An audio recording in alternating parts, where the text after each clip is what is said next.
السلام علیکم دوستو جی دوستو آج کی ویڈیو لہسن پہ لہسن ایک قدرتی اینٹی بائیوٹک ہے، خون کو پتلا کرتا ہے، ٹھیک ہے جی، اور قوت مدافعت کو بہتر کرتا ہے، اور سب سے بڑی بات قدرتی اینٹی بائیوٹک ہے۔ دیکھیں ہم نے لہسن کریش کیا ہے، یہ گرائنڈر مشین ہے جی، تو 30,000 چوزے کو 5 کلو لہسن کریش کر کے اس کو ہم باریک کپڑے میں چھان کے جو اس کا پانی نکلے گا وہ ہم 1000 لیٹر کی ٹینکی میں ڈال دیں گے 3-4 گھنٹے کے پانی میں، جو اس کی پھوک بچ جائے گی وہ ہم فیڈ میں مکس کر دیں گے، ایک ٹائم کی فیڈ میں۔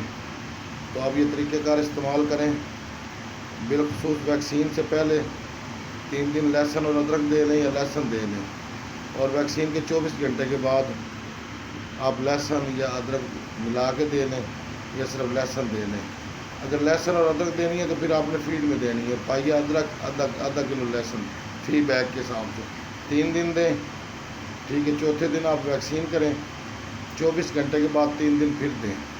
لیئر میں دیں، برائلر میں دیں، انشاءاللہ NDIB کی